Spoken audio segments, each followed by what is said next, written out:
The following is a Papi Chulo Radio original program. The views and opinions expressed in the commentaries and/or interviews in the following program are solely those of the individuals and are not views of Papi Chulo Radio, its parent, affiliate, or subsidiary companies.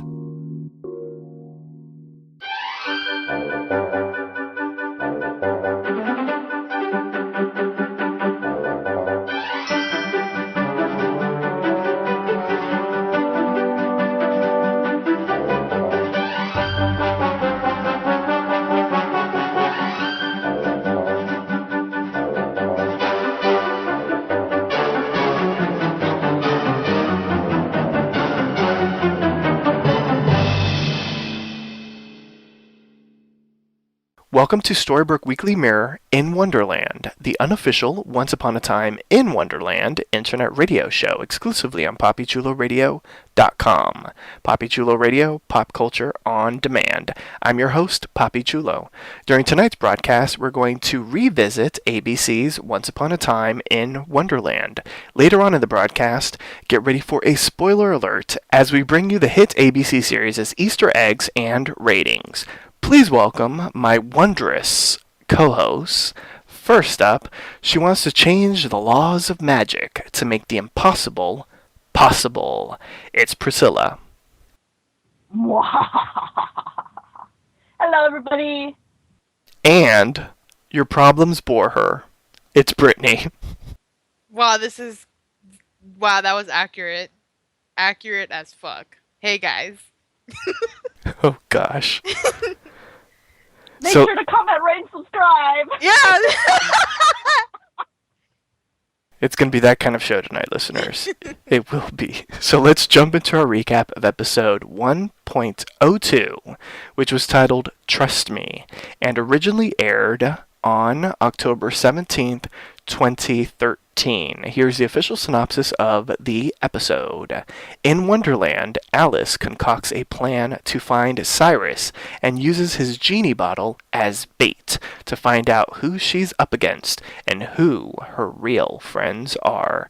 Meanwhile, the Red Queen and Jafar face off, and in flashback, viewers find out how Alice and Cyrus fell in love and how Cyrus ends up in Wonderland.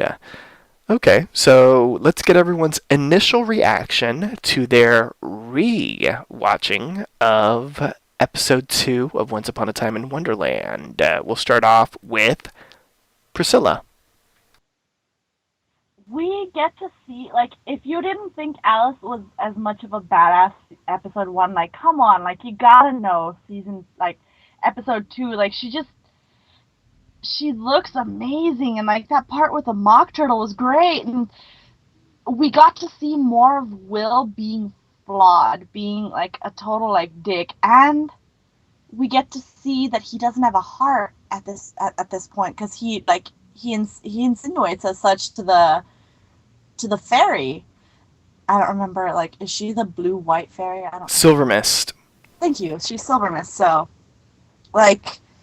we get more interaction about this, and we get to see kind of what the Red Queen wants, and what Jafar wants. They want something that will break the rules of magic, and I don't know, this episode was just more. We got more of everything that we wanted episode 1, and I liked it. Brittany, your initial thoughts on episode 2. Oh, I thought it was a great continuation. I think I have high hopes for the series actually after watching not the pilot but this episode, because I was wondering, how are they going to do this journey? How are Will and Alice going to work together? Are they always going to butt heads, or are they just going to butt heads for a little bit then figure out a way? But I really like their chemistry and their interactions as I guess companions, because I don't see them as best friends or even friends, but they are more than acquaintances, so I would say companions on a journey. You don't imagine them braiding each other's hair late at night? Well, maybe he did braid her hair, because she has a new hairdo and I like it a lot. I'm all for braids and all that different types of stuff that Vikings. Yeah, Vikings. She watches the shit out of Vikings. This is why I like yeah, Viking. She by went to the teasing Jafar him. School of Wigology. That's why I admired his curls from episode 1. I mean, I admire people who take time to do their hair and stuff. But I think what I love most about this episode is how like we see Alice just embrace what it's who she is when she's in Wonderland. I'm not saying that they're two different people when she's in Wonderland and when she's in the real world, but I think she knows who she has to be when she's in Wonderland because it isn't safe and there are people that were probably looking for her or want to hurt her or want to stop her, and it's like riding a bicycle. She remembers all her training and everything that she was taught, and just her intelligence, which I don't even think she learned being in Wonderland. I think she just had that already, and it's like we see a new Alice or more Alice from the pilot that we didn't get to have fleshed out until now, and it's really amazing in my opinion. I think one of the best parts is towards the end. That really surprised me. That twist. There's like two twists, but the one where Alice, is telling everybody where she's going just so she know who's gonna just so she'll know who betrays her. And I was like, damn. Like I'm telling you, this is a rewatch of this series, and I don't even remember this stuff. So when I was watching, I was like, damn, Alice, you are smart, and I love it. I love that we get Alice, that she's not this girl who just, dreams of a different place, but that she's actually very, very smart, very intelligent. And yeah, she's looking for her lost love, but it's not all about that's not all she is. There's more to her, and I absolutely adore that. I like it. I like it. I enjoyed the episode as well. I feel like this episode was slightly stronger than the pilot episode. I feel like it was more cohesive and the story kind of flowed a lot better. I think every pilot, and I think we can all agree, has to like cram so much information in the first episode because they got to explain every character, everyone's motivations, how everyone is connected, and of course introduce sort of like the main story arc, that it just becomes a bit cumbersome, and sometimes it can be a little clunky, and sometimes there are points where it's very slow and some points where it's very fast. I feel like this episode just was the perfect balance of everything, and it was a very strong second episode, and it was just a joy to watch. I thought it was a really, really good episode, and I'm looking forward to chatting about it with the two of you. So before we do, here are a few reminders on how you can interact with the show via social media. Like us on Facebook, facebook.com/Storybrooke Weekly Mirror. Follow Poppy Chula Radio on social media. We are on Facebook, Instagram, Twitter, at Poppy Chula Radio. Do you have any questions, suggestions, comments, or concerns? Email us via contact@poppychularadio.com. Are you interested in joining the Poppy Chula Radio team as an on-air personality? Email talent@poppychularadio.com.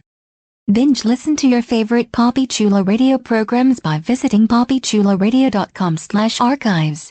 Alright, so let's get into the episode, and we're going to start off in the past. Many, many years ago, in Agrabah. We are introduced to Agrabah on Once Upon a Time in Wonderland, and we see Jafar, and he visits an abode in Agrabah, and he notices that this home is filled with, all these vegetables, not one but two camels, and it seems to be a well-off house for a man who should not be living as well off as he should. And Damn good scarves. That's pardon? why. He makes damn good scarves. That's why. Exactly. It's got, rose gold and all that kind of stuff embedded in it and sparkly, but maybe not. It turns out that he has a genie. He has Cyrus. And before Jafar can get his hands on the bottle, the gentleman uses his final wish to send off Cyrus, as far away from Agrabah as possibly can. And and that's basically where the flashback ends, as we have Jafar basically making this man pay for letting the genie escape. What did everyone think of our initial glimpse at Agrabah? Felt so bad for the guy. Like I know it was Agrabah, and it was just like, fucking, like, it's beautiful. Like, we bitched about the CGI and about backgrounds and stuff like that before, but this was nice looking.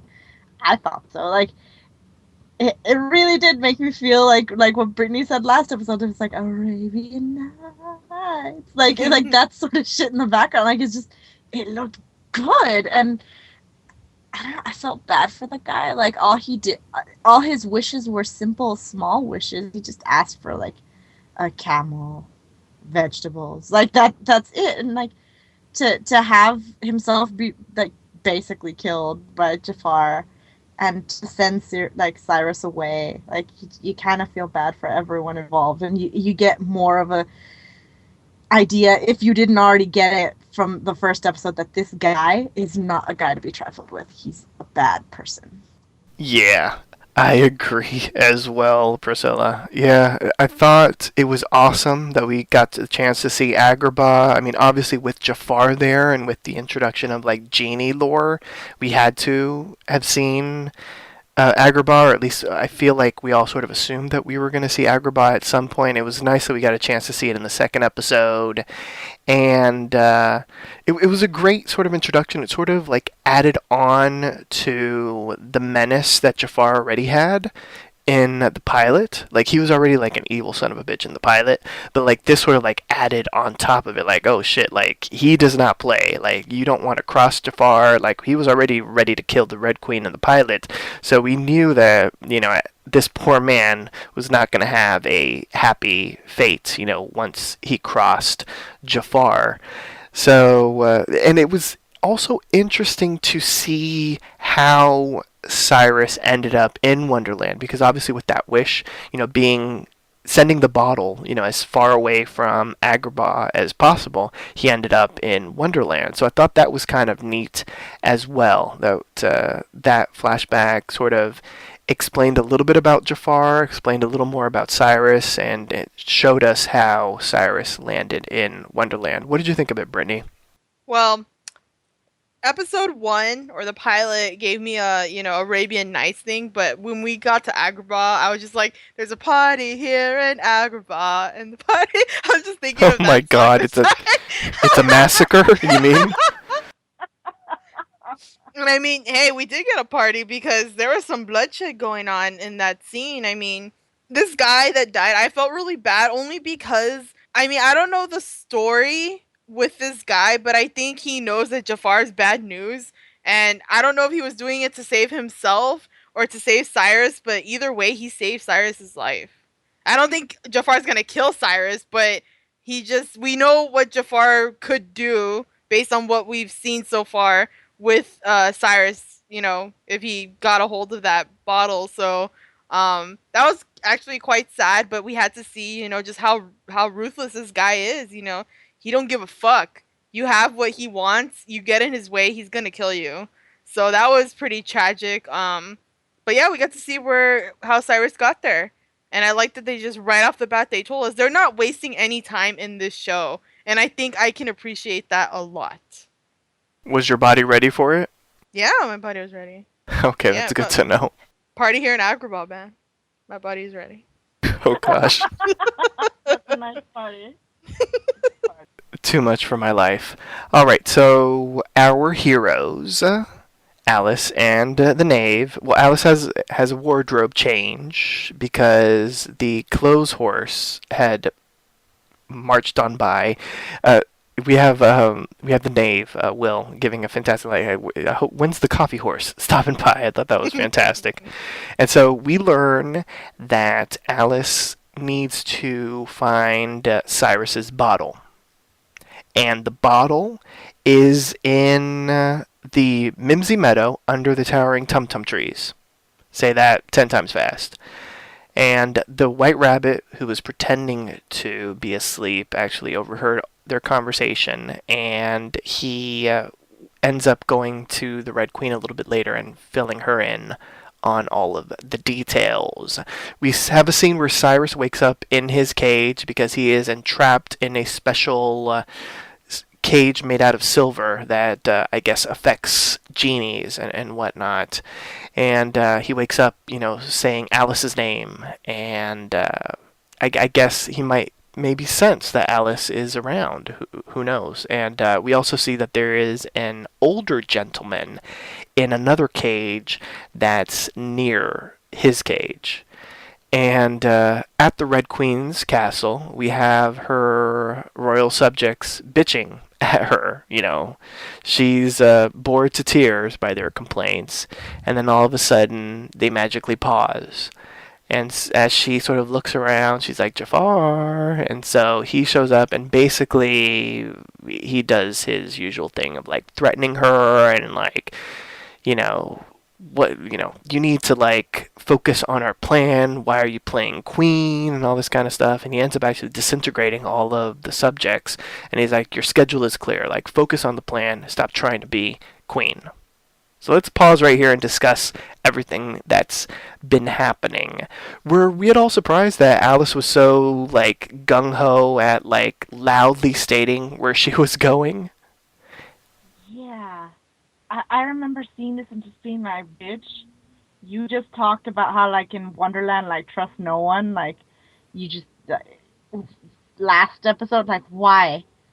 Did going in the loony bin really affect you that much? Like, why are you releasing all of this information to everyone out there? Like, but later on in the episode, we see that like that was a smart decision. But furthermore, like this was the episode like that was gifed around the world with the whole like, can I tell you guys something honest? Your problems bore me. Like, people jiffed the shit out of that. I saw it on Tumblr so many times afterwards. It's a great line. And also, like, to see Jafar just come in and just shut everything down and say, I don't give a shit what your job is. Your job right now is to work for me. Get your ass on that. Like, again, like, Jafar is not a person to be crossed. Like, we get to see that the Red Queen is fabulous, but we get to see that Jafar is scary. Like, I hadn't seen that power in Rumpel or in Regina at that point. Had we? Like, had we ever seen them disintegrate somebody? No. So, well, besides like Rumpel turning someone into a roach and stepping on him. But like that's some pretty strong, powerful magic right there. Like, he's up there, just as strong. Yeah, I think for me, I love the characters, and I love the Red Queen and Jafar's interaction, but one thing that I had a problem with in the pilot and a little bit in this episode was that it felt for me like a little bit like a rehash of the Rumpel-Regina dynamic, where Rumpel is always like 20 steps ahead of Regina and is way more powerful than Regina and is overpowering to Regina. And I didn't like that when I would see elements of that in Jafar and the Red Queen. And not to get too ahead of ourselves, because we haven't gotten there at the episode, but I do like how throughout the series, I'll say as well, there was a bit of like a turnabout in that, and she ended up getting the upper hand over Jafar many times. And I like that, because it seemed as if, at least in the mothership, like Rumpel always holds all the cards, and it initially seemed that way with Jafar, and I didn't like that. Like, I wanted my queen to be powerful. Now. And Rumpel still holds the cards. Like, they just kind of like that trope. Because, I don't know, like, but I appreciate that if the queen is like another magical evil character, I would say she's like Regina when Zelina's in play, because she's magically outclassed. Like, she does have magic. We saw it the first episode, but she doesn't seem to use it as well as everybody else. Everybody else just being him, but like still, like I see it as kind of a different dynamic, just because she's not as strong as Regina is, so she has to play smarter. Yeah, Brittany, what are your thoughts? Do you agree with us? Are you joining us? Yeah, I do agree with you guys. I also want to point out that I don't think maybe I missed it. I don't think the Red Queen has any powers. Does she? Or She does. She has magic. Stick to wrist and like fucking. Oh yeah. Why am I going? Okay. Okay. So yeah, she does. She's have gonna magic. toss you in the boiling sea. As long as Cyrus, I'm there with Cyrus, but he's It's not the there. Oh, ramen gosh. sea. I love a hot shower, so I would love the boiling sea. Yeah. So see, Okay. I do think that she's probably weaker, but I think you can also outplay your opponents, you know, so I feel like there's more to her than what we've been seeing aside from Jafar just asserting his dominance and I'm the more clever one and I'm whatever and I'm just like you need to sit down, sir. You need to sit down. But I do like him. I love him. I think he's intimidating. I think he's scary. And then the Red Queen does have powers, but aside from seeing her flick, Cyrus off a cliff, we haven't seen her be as evil except saying, oh, I'm bored with you guys. She's kind of like a mean girl in that sense. And I want to see more of why or more of how she's intimidating and scary because I feel like we got more of Regina earlier than this, but I think at the end of the episode, not to jump ahead, we see her blossom a little bit more, and I'm just like, yeah, that's what I want to see, yeah. But so far, so good. I'm here for Jafar's different hairdos, and his outfits. His outfits too are just as great. They're exaggerated, and he's an evil sorcerer, and it's great to see him embrace that. I love how you're here for the hairdos. I am. I mean, have you the queen? Her hairdo, it's just an up. No, but I'm saying Jafar's hairdo. Oh, well, yeah, his hair. But like, if you look at the queen, she has just a bun. But if you look at the back of her hair, it's like styled differently. Like it looks like they made like some kind of crisscrossed it in the background. Yeah, they crisscrossed it, and I'm just like, how do you have the patience to do that? Like, that is amazing. But then again, she has magic, so she probably just does it. But well, that too. It's but interesting how many different red outfits she has. Yeah, but you know what? They're all fabulous, and I'm just like, I probably would never wear that. I probably couldn't rock it, but she can, and it looks so great. But seeing Jafar just kill all those people, I'm like, damn, like he's real. This guy's real, and I don't want to fuck with him. Hashtag you savage. Yeah, and a part of me doesn't want the Red Queen, to fuck with him either because I want to see more of her. And I was like, so kind of listen to him, but also be smart, So it's always dangerous when two villains form an alliance because one of them's gonna betray the other. Mm-hmm. So yeah. But either better way, watch your back. Yeah, exactly. So our heroes make it to a body of water, and one of my favorite things is that they have to call a ferry.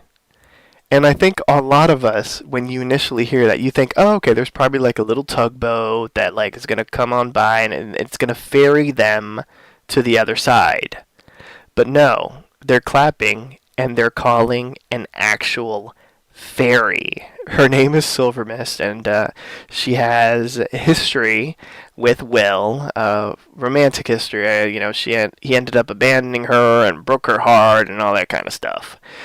But she agrees that she's going to ferry them over the body of water to the other side of the land. Because remember, as Alice is saying, in the loudest voice possible, tum-tums, Mimsy Meadow, we're going there, all right? So as they were like sort of, I guess, sprayed with pixie dust and they're flying over the body of water, Silver Mist decides to teach Will a lesson, and she drops him into the water, not knowing that he does not know how to swim. And even after she finds out, she's like, who cares?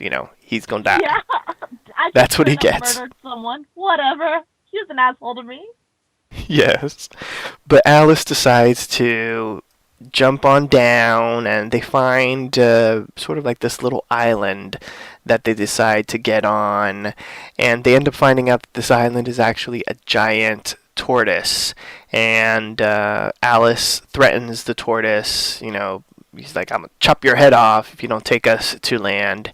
And so the tortoise complies, and they end up getting to the other side of the land. Elsewhere in Wonderland, we have, as I mentioned, the White Rabbit informs the Queen as to where Will and Alice are going, that they're going to find the bottle and all that kind of stuff. And Jafar ends up returning and is all threatening once again to the Red Queen. But basically, she's like, you need me, you know. Do you know where she is? Like, do you know where Alice is? And she's like, I do. So leave me alone and let me do what I need to do. That was fucking awesome. It was. You will find that it's a repeated thing with me, that when I see the Red Queen, I'm always gonna say that is fucking awesome. I'm like Ava Stark with Rumpel. Like, I fucking love her. She can do no wrong. Yeah, she's really good. She's a very strong character. And I love when she stands up to Jafar. Yeah, again, she's outclassed magically. Like, he would kill her, but she has to always keep something to herself, keep a card to herself. I love how she always mentions too that she's playing a game, and these are people's lives here, but like, it kind of makes sense with the fact that like she lives in this weird like chess piece sort of place, and she is a chess piece. She is the Red Queen. Like that, it makes sense. She's always calling out something like that, and not. This has nothing to do with the Red Queen, but I love when they bring up fairies, both in like the mothership in Once and in Once Upon a Time in Wonderland. Like, they always look so magical and otherworldly. Like, I liked her. Like, even like lace filled and pearls that she was. Like, she was pretty. She was dainty. And I can't imagine anyone breaking her heart. Will, you're an asshole. Like, how? I know, right? She's beautiful. Elsewhere, the Queen and Jafar have another scene where basically he's like demanding to know, you know, what's going on, and so that's where she tells him that they're looking for the bottle, and so he wants to know where the bottle is, and he ends up freezing her, and he's like, you know, you need to be quiet, you need to follow orders, you know, and all this, you need to be grateful that I'm letting you live, and all this kind of stuff, and he reminds her, you know, we're not partners. And, you know, you need to basically tell me, you know, where this bottle is. And so he unfreezes her, and she lets him know where the bottle is. Yeah, again, like it just goes, proves again, Jafar is not someone to be messed with. And I don't know, every time they do a close-up on her, her eyes are all watery and she looks all sad. Like, makes me feel for her. But this is what she gets, though, for playing along with somebody like Jafar. Although, really, if you don't play along, you're dead. That's true. I think she just knows when to play. I think that's the thing here. It's like when he's threatening her, she's got to cower. But if she has a card up her sleeve, just do it. And I think she learns to do that.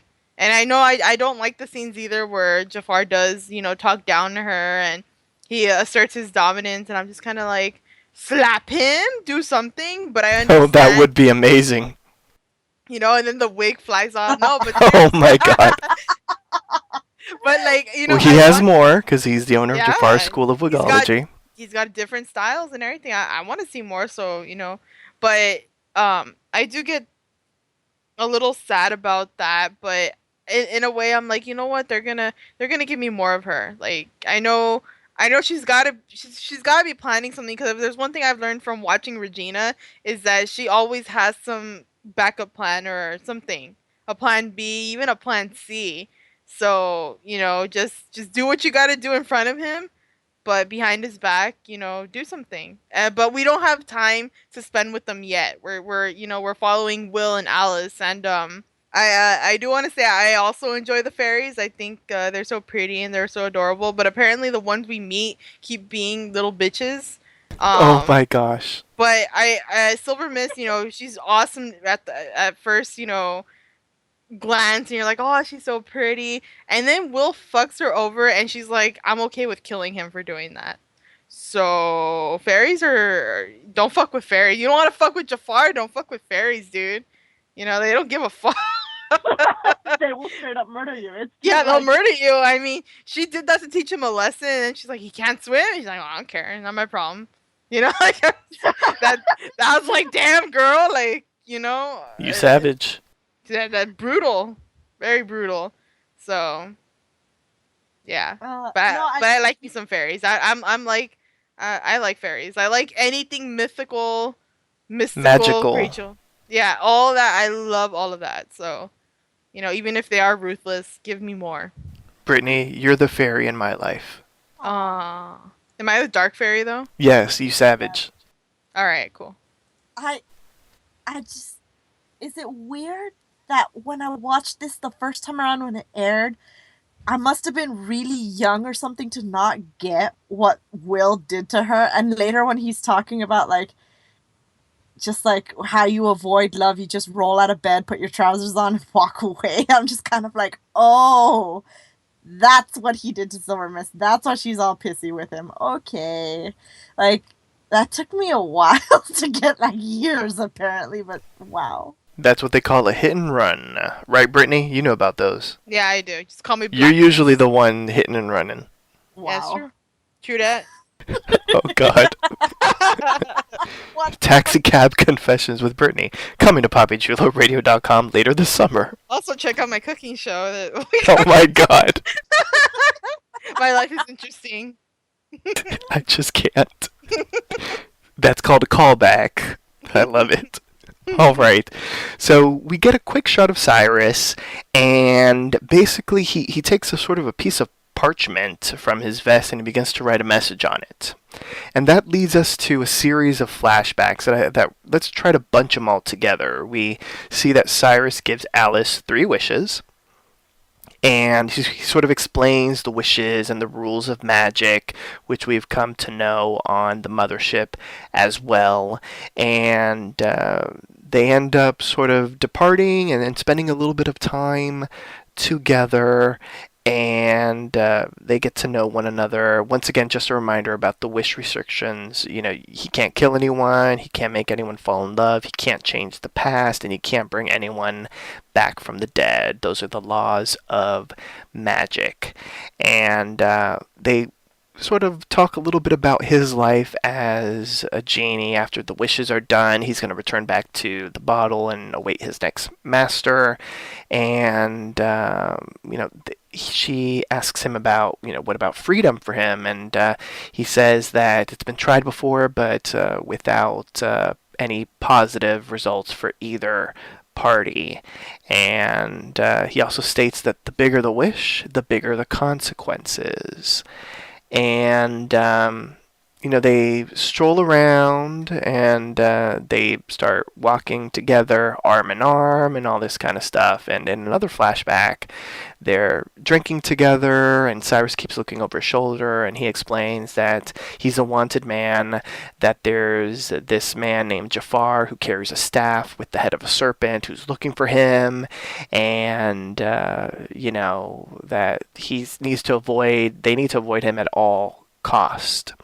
And they explore a little bit of the area, and she sort of says that she has nowhere else to go, and he's like, the whole world is there for us to enjoy, and that he could show it to her, and all she has to do is wish for it.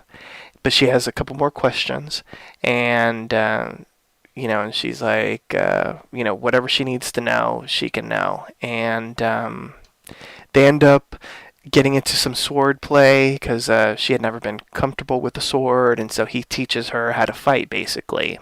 And there's this really neat sort of fight scene that they have, and he's sort of explaining a little bit more about wishes and that kind of thing, and how these masters come into his life, and once the wishes are gone, he has to move on.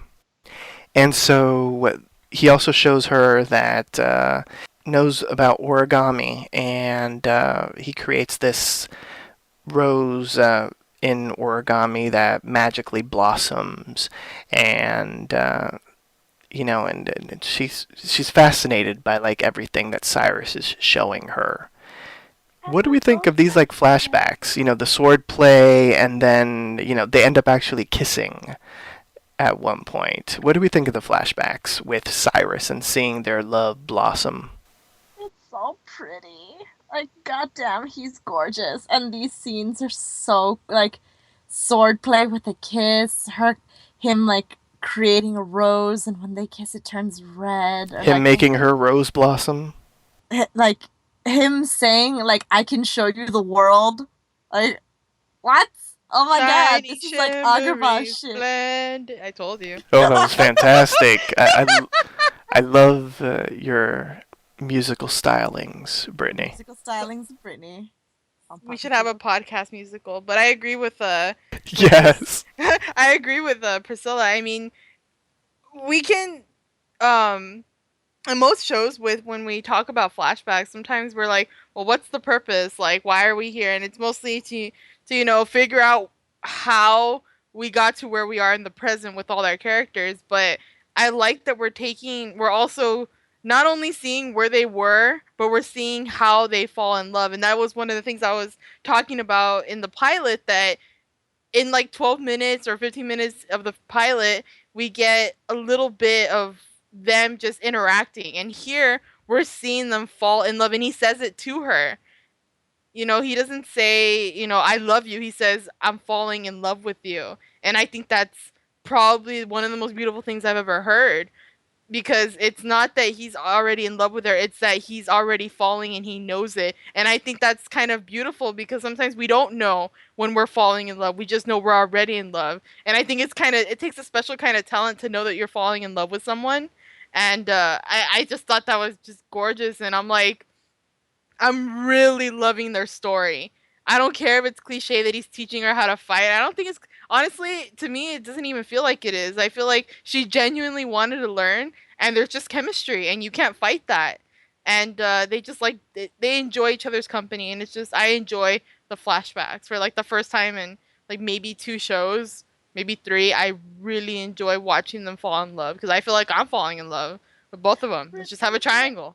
The way that they employ the flashbacks is different as well, which I like. It isn't as heavy-handed as the Mothership, and they don't show them as often as they do the Mothership. Like on the Mothership, like between every commercial break, there's always a flashback for the most part.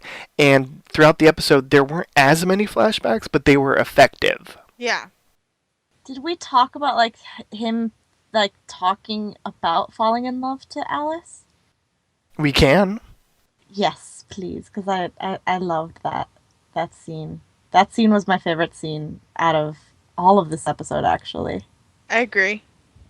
It was just it does take a special talent to realize that you're falling for someone, and it's charming to me to see you act scared about it, realizing that like love is a powerful thing, and it's gonna be like heartbreaking, even like on a higher scale than heartbreaking could be, to realize that you're in love with this person, but after 3 wishes, you're never going to see that person again, that they're going to move on from you. But that was what's so wonderful about Alice, is that she knows what it's like to have somebody move on from you in love. And that promise afterwards that like, I promise never to move on from you if you don't move on from me. That's sincerely like one of the prettiest lines I've ever heard in like a once thing. And we have like the dramatic romances of Captain Swan and Rumpel and Outlaw Queen to like compare to, and this holds up. It's beautiful. Yep. I think that deal too is pretty good, because it's kind of saying, maybe if we did fall out of love, or there is a big reason we're not supposed to be together, then we'll mutually agree to let each other go. And I'm like, damn, that's hard, but it's such a good way to keep them, open-minded about stuff, but also how much they genuinely care about each other's well-being and their feelings. It's not all me. I don't care if you don't love me. I'm never going to let you go. It's like, you know what? I'm going to respect you. And I think that's just, it's just amazing. I also think that Cyrus probably has never really had anyone to really talk to. I don't think he's ever, well, considering he's a genie and all they want from him is the 3 wishes. Yeah, Brittany, talk to him. I will. But also I want the wishes. But, Oh my god. But I mean, You're just like the rest. And I think it's really cool that, with Alice going through a lot of stuff that she went through as a child, not being able to meet her mother, trying to please her father, Um, but even with all that, she doesn't have any desire to make a wish. She just wants to be with him, and I'm like, damn. Like, look at me. I just said right now that I could be with Cyrus, but I still want the wishes because, that's the selfish part of me. But it feels like Alice does not have a selfish bone in her body. And I think that is remarkable. Yeah, it was a very strong statement from her saying that she was not going to use her wishes because she doesn't want him to go back in the bottle. Like, she wants to be with him. So she tells him that she's not going to use the wishes at all. And he's like, you'll say that now, but everyone gets tempted by the wishes. But she's like, no, I don't need wishes. I have everything. And they even decide to hide the bottle, and so they end up burying the bottle. And after our heroes sort of have that conversation that we sort of already went into with Silver Mist, and basically Will telling her, I don't have a heart, I'm a horrible person, sawed off, basically, although he can't say sawed off on a network television show, but Yeah, he really can't, but you're right. That's basically what he said. Piss off, wench. But he says bloody all the time, like bloody hell, and it's like that's a curse word. What the fuck? It is, I guess, because bloody and hell aren't necessarily that bad here. You know what I'm saying? Maybe that's why. And so they end up making it to where they've been saying, the Mimsy Meadow, Towering Tum-Tums, and all that kind of thing. And there is Jafar using blood scarabs to search for the bottle. And Alice explains to the knave, that is Jafar. I recognize him by his staff. And no, that wasn't a euphemism. And he's confused, and he's like, but we're too late. And she's like, the bottle wasn't here. And then he's like, what? And she's like, hello, I had to figure out who we're up against. And he was like, oh, okay, that's why you were telling everybody where we were going. And she's like, yeah, if there's one thing you can count on in Wonderland, is that you can't count on anyone. And so they actually head on off to where it really was, and there's like, I forget what it was called. It's like the sweet peach bush, and like, the towering tigers, and the windmill, and the dandelion. But when they arrive, the bottle is gone. It's like not there. It's like poof, be gone. And we end up finding out via flashback that the white rabbit had actually been sort of traipsing through that area, and he was like, oh, young love, and he had seen where they had buried the bottle, and of course he was the one that retrieved it and gave it to the Red Queen. Over in Jafar's lair, I guess is what we'll call it. The dungeons. The dungeons. The Red Queen appears, and she sees that Cyrus is there, and she's like, well, you have the genie, but I have the bottle. So you better, keep me on the up and up and fill me in, because we are equals, bitch. Z-snap. I know, she basically did. That was cool. Oh my god. And this is what I think we were waiting for, right? Like, we were tired of that dominance, and she's like, bitch, I just went up to you. And I was like, yeah. It's weird because I feel like we have a war, between them and Alice and Will, but we also have a war between Jafar and the Red Queen, and I'm totally rooting for the Red Queen. Yes, the Red Queen Goomba'd him. Yeah. Yeah, like, holy shit. Like, I didn't expect that. But after him being like, you'll be quiet, you'll listen, like, that scene pissed me off so much. I'm like, I was completely with Brittany, like, you need to slap a bitch right now. Like, you need to tell him to shut the fuck up. So at the very last bit of the episode where she's like, you know what? I'm the queen. I'm in charge. I'm like, fuck yes. Let's have more of these moments, please. But you know Wonderland, and you know Jafar. He's not one to be trifled with. Bad shit is gonna happen because she did shit like this. And I've got my popcorn. I'm ready. All of our bodies are ready. Yes. So we have Alice, and basically she's with Will, and she's like at her lowest of lows, because she's like, I have no idea what to do next, because the one thing that I needed is gone. And all of a sudden, from out of the blue, flying through the air is a little origami bird. And Will's like, what the bloody hell is that? And she's like, proof. And this is what it reads. My dearest Alice, it took several lifetimes to meet you, but only seconds to love you. And it is a love that cannot be broken, not by 1,000 spells or swords. So it is with my heart in your hands that I ask you to grant me one wish. Leave Wonderland. You are not safe here, and you cannot save me. The one thing worse than my own demise The only thing worse than my own demise would be yours. I beg you to go home, and I know that I am with you always, forever thine, forever mine, Cyrus. But she smiles at the letter, and she tells the knave that Cyrus is alive, and, she's like, we need this. This is my motivation. And so she writes over the paper, I'm coming for you, before folding up the origami back into a bird and sending it back off to Cyrus. The fact that they referenced the letter from Beethoven to his immortal beloved, ever thine, ever mine. I was at the very end. I was like, ever ours. Oh my God, I love this.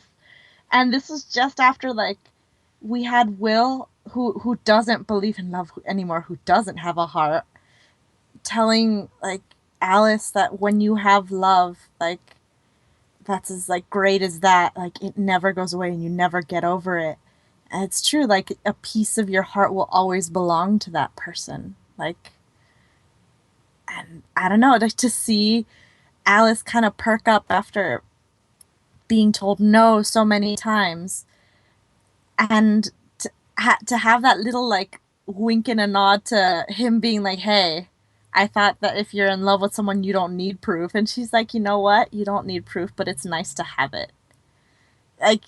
Everything here is their relationship is so cute. I love it. I have nothing else to add because I will cry. Oh gosh. It's just Cry. it is really beautiful We to need watch. proof that can happen. Yeah, no, I think when I first watched this, I don't think I was in the place where I could analyze stuff, or not that I couldn't, but I just didn't. I just watched to watch, You were 12. Yeah. I was a lot younger and naive. But now that I'm older and I'm really understanding, what they're going through and what they're feeling, it's that more enticing for me. And I'm just like, wow, it's so nice. And it doesn't feel fake. It doesn't feel like it just happened. It feels like it's true love. It built up to it. And it's really nice. It's really nice to see that she didn't give up on him, and he's telling her, I'm glad you're alive, you're fine, but you need to get out because you're not safe here. And she's just like, LOL, no. I'm gonna go save you, boo. And I love it because I would have done the same thing. He's so sexy. Go save him. You need your wishes. Yeah, and that little poem, that little saying, it was so pretty, very pretty. Yeah, it's making me swoon, which is funny because Will's more of my type. But damn it, if I'm not swooning over those words, damn you, Genie, damn you. I agree with everybody. Will right now is a hit it and quit it type of guy. I know, which I'm all for it too sometimes, but damn it, it's You're the queen of hits and quits. Yeah, I'm like the Red Queen. I'm pretty sure she gets some too, but Oh my gosh. Just saying. It's beautiful. Oh god. I enjoyed the episode. I enjoyed the ending. I thought it was a strong episode as a whole, and I think the ending was beautifully done, and it was great seeing Alice go from despair to hope in the span of a second. It was really nice. It was a great ending. So let's get into everyone's favorite part of this episode, the MVP, the most valuable player, the character that impressed you the most, and why. And we'll start off with Priscilla. I'm sorry, Brittany, but I'm gonna take Cyrus. I'm gonna take Steve. For the night? I wish, fuck yes. But no, his words made me swoon. They're beautiful words, that letter, that fear in his heart, like to love someone because it might be futile and like he'll never see them again. That sword play scene where she's like, I think I know what your weakness is, and kisses him. Like, it's just everything was so romantic and perfect. And I don't know, maybe he suffers from being too perfect in some people's eyes, but he's just right for me. I love him. Not only gorgeous, but with substance too on this scene. I will go next, so Brittany, you will be last. Oh, okay. And I pick the Red Queen. Oh! I know, right? Because she went from having none of the cards. Jafar had all of the cards at the start of the episode. He was the threatening one. He was the one in power. He was making her his subordinate. He was like, basically like, you better do your job, lady. Like, you need to get shit done. You need to focus. You need to stop trying to pretend that you're a queen. And you need to actually like focus on this plan and like get this shit done. All right, I got my eyes on you. I got my hair did. I got eyes under this nice hair in the back of my head, like looking at you too. So you better get your shit done. And then all of a sudden, without Jafar even realizing it, she stole half the deck, and she is now on equal territory, equal ground, and she's like, I'm no fool, dearie. Well, she wouldn't say dearie. She's like, I'm no fool, darling. Darling. I'm no fool, darling. I have the bottle, you got the genie. Let's work shit out, buddy. And don't underestimate me, because you will fall on your ass. Loved it. Brittany, Good job, your MVP. Thank you. Muchas gracias. Thank you, darling. No, but my MVP's got to go to Alice. I guess she was actually my first pick, so you guys didn't pick anybody that I was going to pick. Yeah, I'm going with Alice definitely. I feel like we got more badass Alice in this episode. Like, we were like, oh man, she can fight. She's determined. She's courageous. Okay, she has all of that. But what else? Does she really have anything else? In this episode totally showed us that she has the qualities of a leader, as well as knowing her surroundings and how to take control of a situation. Not only that, she can outwit even Jafar. Like, that's fucking awesome. I think like, for it being a female protagonist, like, that's awesome. Like, I don't know. I feel like I don't see that enough in a lot of shows that I watch, which is always a male protagonist, main character. But we got here Alice, who can fight with her, hand-to-hand combat, also with a sword, but she can also find, who's betraying her, which I love, right? Because I was talking about that earlier, how Will's like, you didn't even tell me where we were going, And she fooled us too. We thought she was just telling everybody everything, and we're like, girl, keep it a secret. But she knew what she was doing the entire time, and I'm like, damn, you outstarted me, girl. I mean, I don't know if that's really a compliment, but I think, but she did it to Jafar, and it's really awesome. And probably even the Red Queen, if the Red Queen didn't have somebody working for her. So, and he didn't even get it from her either. He got it because he was there conveniently. So Alice impressed me this episode. And not only that, she, aside from all those qualities, she also initiated the relationship with Cyrus. She kissed him first. And that pretty much, like, was the start of the relationship. So I definitely Alice is my MVP. Yay. I approve. Yay! Good job, darling. Oh gosh, that's fantastic.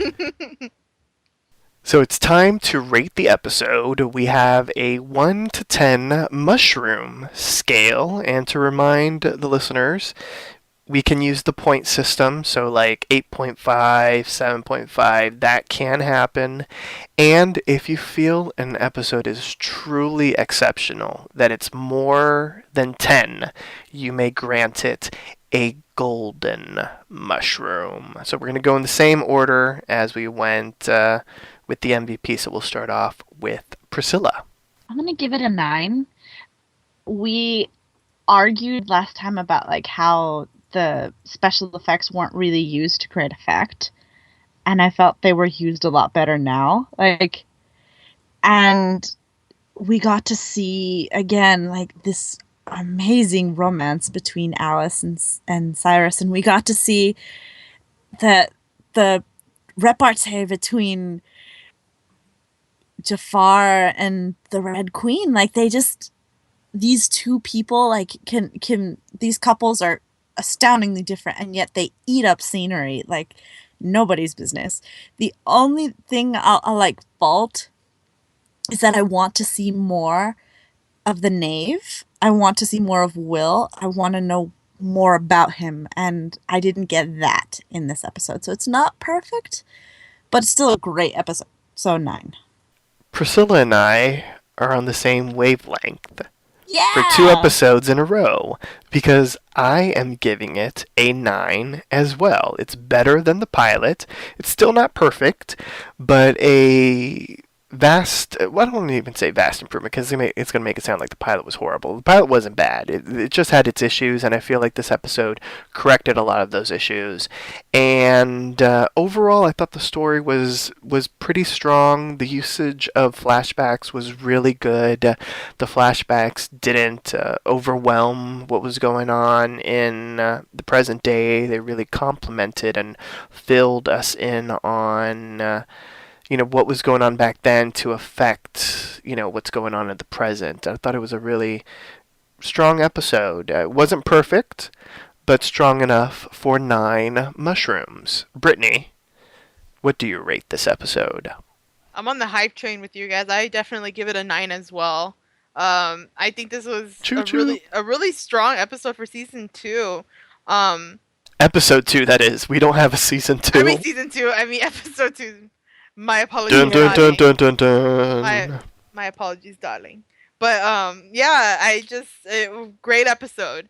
I don't think I mean if I have to give it a criticism, I gotta be real picky about something, and I don't even want to right now. I think maybe the rabbit being there conveniently, I guess, is like a fault, but everything else, the flashbacks, showed us a lot. Made sense and were really beautiful. The ending was nice. The Red Queen got some card up her sleeve. Jafar's hair, maybe we need more. Oh God! I love how a positive is Jafar's hair. That's amazing, spectacular. Then, I guess another criticism, like Priscilla was saying, it was not enough Will, but still enough to make me curious to want more. And I always think that's a positive. Because she's asking, who's Anastasia, and I want to know who the fuck Anastasia is too, So I mean, all in all, 9 out of 10, man. 9 shrooms. 9. 9 Jackpot. We all gave it a 9. Yeah. Spectacular. Alright everyone, it's time to get a little spoilery. Let's dive into some Easter eggs featured in this week's episode of Once Upon a Time in Wonderland and the Once Upon a Time television universe. This is an official spoiler alert. Spoiler alert. Check out our official Facebook like page by visiting facebook.com/Storybrooke Weekly Mirror. We're going to start off with the ratings. Let's go back in time to October 2013. And episode 2, Trust Me, was viewed by 4.53 million viewers in total. Now, as far as Easter eggs, little tidbits that all of you should have checked out, the title card for this episode featured Silver Mist, and we also saw the debut of Agrabah, which of course was seen in the 1992 Disney movie Aladdin. And as far as Alice in Wonderland and Alice's Adventures in Wonderland references, of course, we know the Knave of Hearts.